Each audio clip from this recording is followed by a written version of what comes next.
Okay, so I'm almost done here. I've only got 2 more rows to go. And how do we count the rows? That's the tricky part, right? So let's see. When you're looking at your piece, this right here, that's not what's going to count. What you're looking at is, you see these little lines right here, these little dashes? That would be considered 1 row. But the first row, okay, notice that we did the chain. Then when we went backwards, you're going to see that there's a groove, then dash, then a valley, then a mountain, then a valley, then a mountain. A valley, mountain. So that's how we're going to count it. We're going to start off right here and call this, we went that way. So then we're going to say row 1, 2, 3,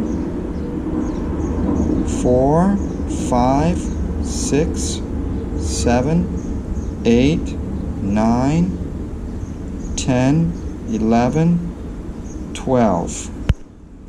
So I need to do 2 more to make it 14, because I believe that's how many we need to have, 14 rows. So at the end of this row, okay, at the end of this row, we are going to, once again, right, we finished right here like this. This is how you finish 1 row. Row 12 right here, row 12. So now we're going to turn it, do a chain, right? We're going to have a chain, and then we are going to begin right in here and go 15 across. And we're going to do this 2 more times, right?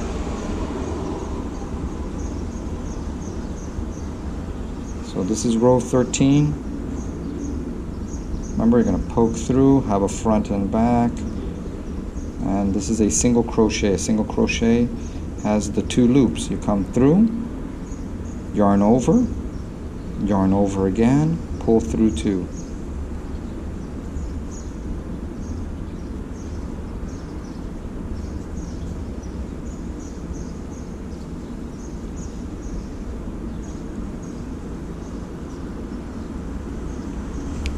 Now you're noticing that I'm going pretty fast, and that's because at this point enough rows are on here that it does really, it gets easier. Again, the first 2 or 3 rows are very challenging. Not impossible, but yeah, challenging.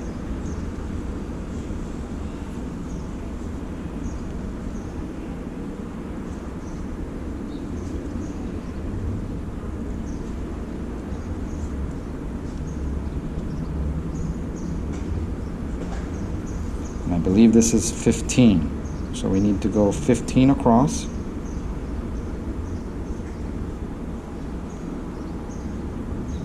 Okay, let me do this one again, because I think what happened is I pulled it too tight, so let me do it again.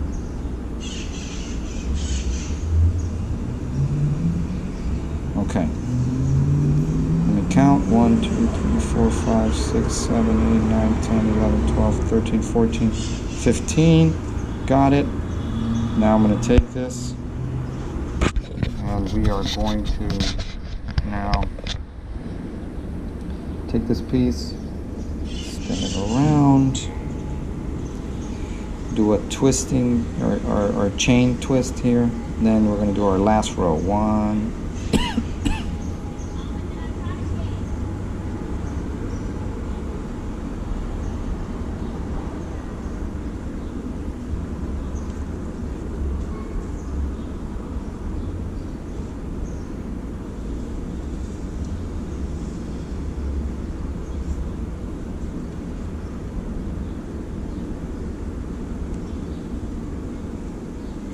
see. Sometimes if you see that something doesn't look right, it's good. Just pull it out and do it again. That didn't quite look right for me, so I'm going to try it one more time. I've got that one, put that one in there. I guess it was fine.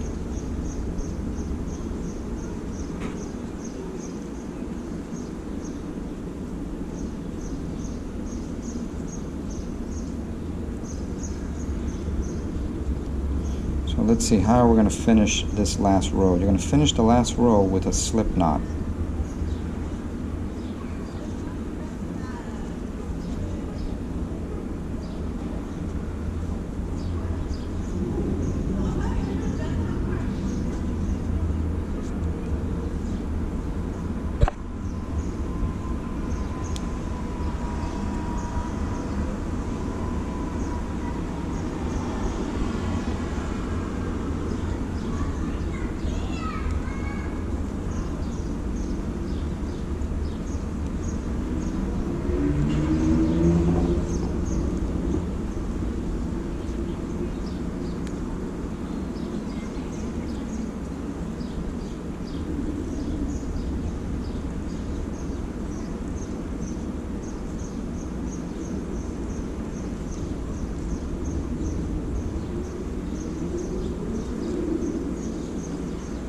Oops.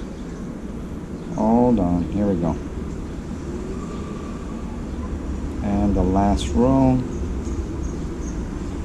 Okay, so here we are in the last row. And once again, let's count to make sure we have 15 here.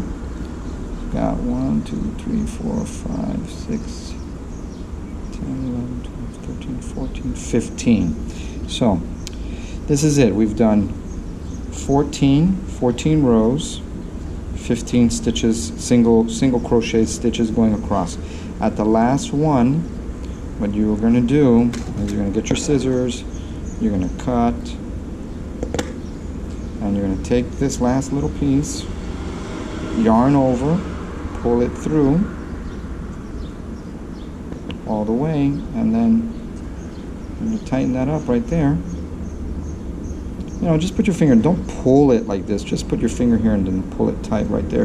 And that is a slip knot, and we finished our swatch, our first swatch here. You're going to need to create 2 of these, one and then one that you will put on the back. You may use the same color for the whole thing, or you can change it up. Again, over here I have one color, and then I did another one of a different color, and then I did my edging purple just to give it some color. Maybe you want to do the same thing, one color here, like color A, and then color B. Here I have A, B, and color C.